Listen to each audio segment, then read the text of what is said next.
Visto como na sabedoria de Deus, o mundo não conheceu a Deus pela sua sabedoria.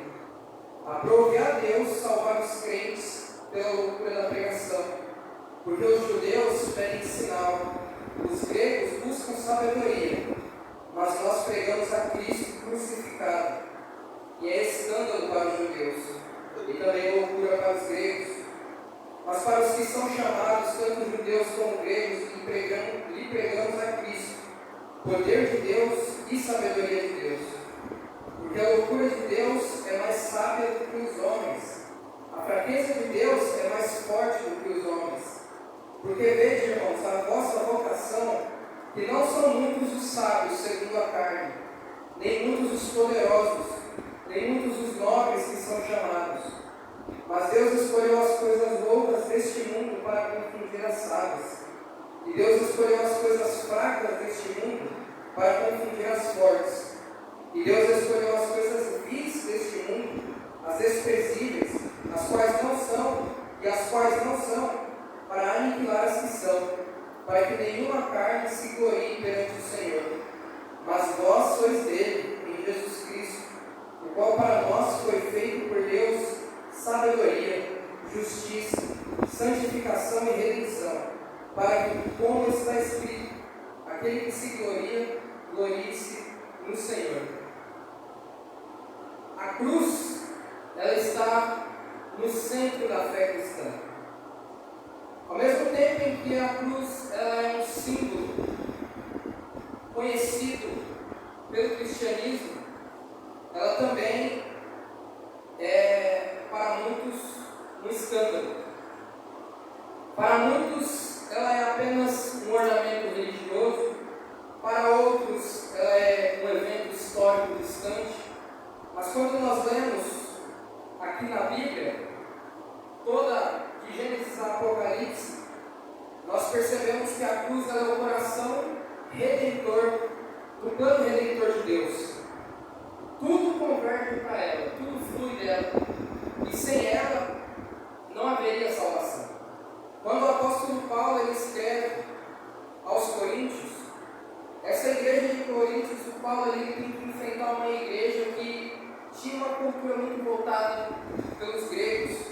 Então ali eles valorizavam muito a eloquência, o falar bem, valorizavam muito a filosofia, a retórica, a sabedoria humana. E Corinto era uma cidade muito orgulhosa de intelecto, de sabedoria, de status também. Então ali, nesse contexto, Paulo ele faz uma afirmação. A mensagem central do cristianismo não é algo que para o mundo seja algo bonito, algo admirável, algo sábio. Muito pelo contrário, a cruz é vista como loucura. E essa afirmação de Paulo também nos faz refletir. A cruz ela confronta tudo aquilo que o ser humano valoriza. Porque a cruz ela não exalta o homem. A cruz ela não glorifica o mérito do homem. A cruz ela não celebra a autonomia. Muito pelo contrário. A cruz ela denuncia o pecado. A cruz ela exige de nós rendição. Então Paulo ele começa afirmando que a palavra da cruz ela divide em dois grupos: aqueles que perecem e aqueles que são salvos. E aqueles que perecem, eles veem a cruz como sendo uma loucura, mas para aqueles que são salvos, veem a cruz como sendo o poder de Deus. Então, revela a nós que o problema não está na mensagem da cruz. O problema está no coração humano, que cada um entende e interpreta ela de uma maneira diferente, a recebe de uma maneira diferente. E quando a palavra de Deus é pregada, cada um recebe ela conforme ele bem entende.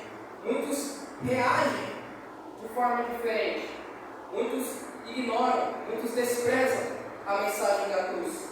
No mundo romano, por exemplo, a cruz ela era vista como, ela era preparada, para a execução das piores pessoas possíveis, os criminosos, escravos, rebeldes. Então ela era quando falamos de um Deus crucificado, soava como um escândalo para os judeus. Então os judeus viam a cruz como um escândalo, porque a lei dizia que maldito fosse aquele que fosse pendurado no madeiro. Então, para os gregos, para os judeus era um escândalo, e para os gregos era uma loucura, porque pelo intelecto deles, pela sabedoria deles, por aquilo que eles acreditavam, como pode alguém ser considerado Deus morrer? Porque eles acreditavam que se é um Deus, é uma pessoa muito sábia, é uma pessoa muito poderosa, então não morreria tão facilmente, não seria um Salvador fraco. Mas Paulo ele diz: Cristo nos resgatou da maldição da lei, fazendo-se Ele próprio maldição em nosso lugar. Aqui está o escândalo da cruz. Aquilo que o mundo rejeita como fraqueza é aquele mesmo meio que Deus utiliza para a salvação. A cruz, ela não é um erro de cálculo divino, muito pelo contrário. Ali demonstra a manifestação da sabedoria de Deus. Uma sabedoria que, para os gregos, eles não conseguiam nem sequer imaginar, não se adequa aos critérios humanos. Paulo ele afirma que Deus ele decidiu destruir a sabedoria dos sábios, aniquilar a inteligência dos inteligentes. Ou seja, não significa que Deus, é claro, seja contra o conhecimento, mas significa que ele se opõe àqueles que são orgulhosos intelectualmente. Porque aquele povo, aqueles gregos, se achavam muito inteligentes. Só que aqui nós vemos que aquele povo que tenta se submeter ao intelecto, buscando sabedoria sem Deus, Deus se opõe a essas pessoas. Porque uma coisa é você pensar, outra coisa é você pensar com Deus na sua vida. Então a cruz, ela desmonta qualquer tentativa humana de autopromoção, de mérito. Ela desmonta tudo isso. Paulo, em Romanos 1, verso 22, ele diz: dizendo-se sábios, tornaram-se loucos. Na cruz, Deus ele revela que o ser humano ele não pode salvar a si mesmo. Nenhuma filosofia, nenhuma religião, nenhuma moralidade é o suficiente para remover o pecado. Se fosse, não seria necessário o sacrifício de Jesus. Mas muito por conta do pecado que entrou no mundo, foi necessária essa expiação, esse cordeiro, esse sangue que foi derramado para a remissão e para a salvação de muitos. Então o fato de Cristo ter sido crucificado revela a gravidade, o peso que é o pecado para Deus. Quando Deus abomina esse pecado. Então, independente se a pessoa nasceu no primeiro século, se nasceu no século 2, 3, 4, independente do século, independente do ano, nenhuma pessoa seria capaz de acabar com esse mal, com esse pecado.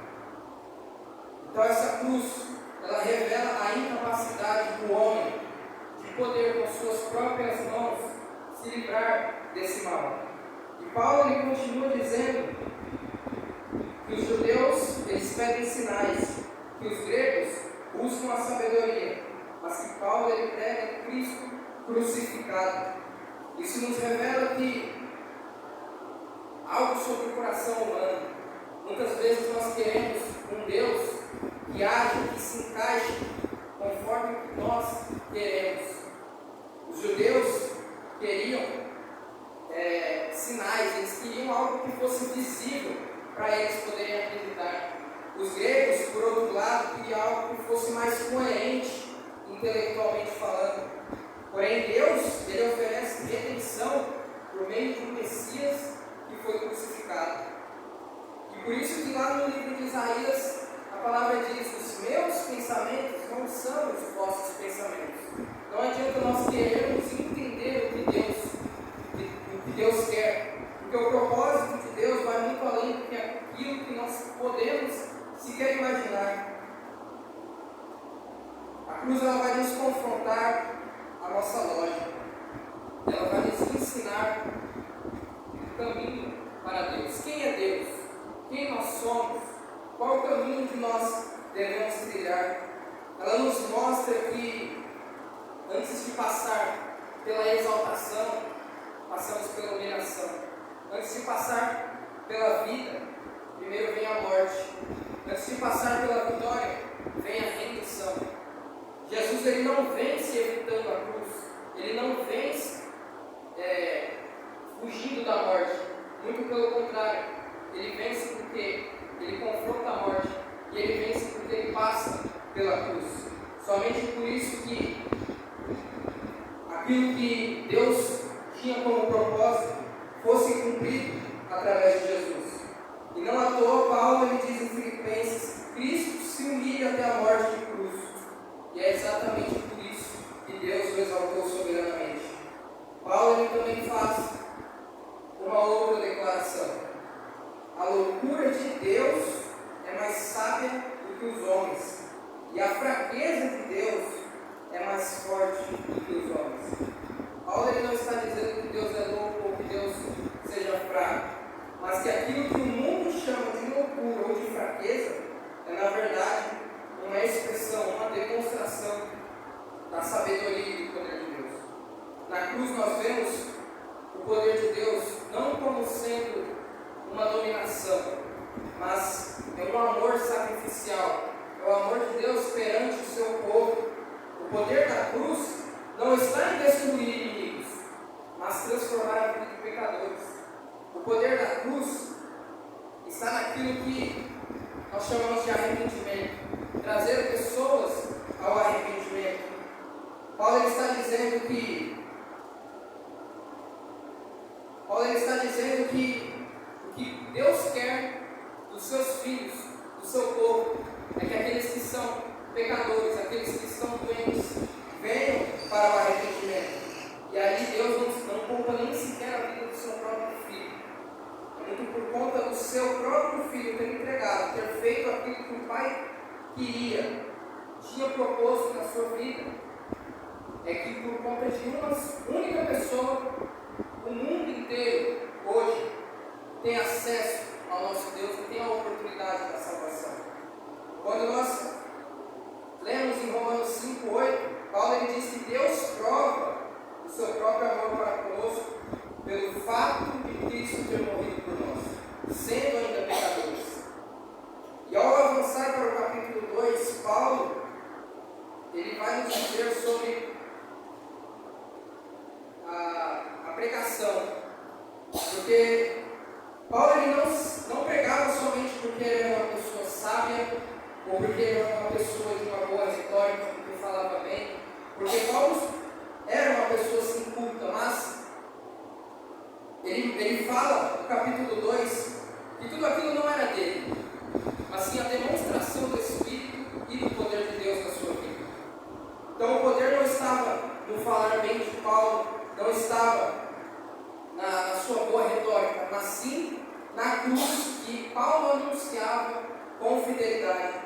Isso nos mostra, nos ensina, como igreja, que sempre que nós tentamos tornar o Evangelho mais acessível ao mundo, nós corremos o risco de acabar esvaziando o seu poder.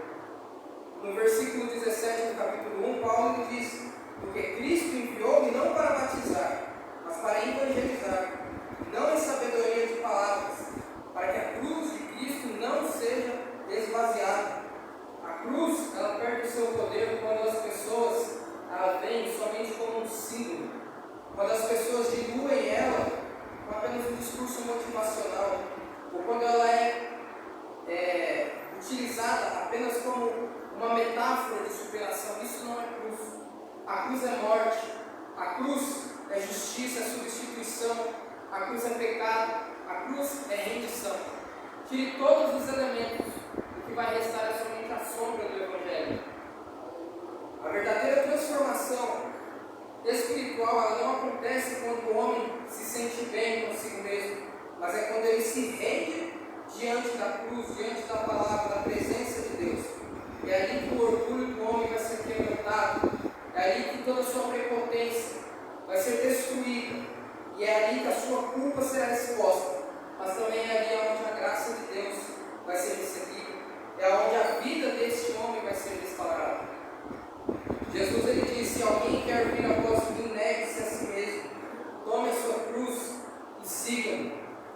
cruz, ela não é apenas o meio da nossa salvação, mas ela também se torna um padrão de espiritualidade, de forma como nós devemos de viver a nossa vida.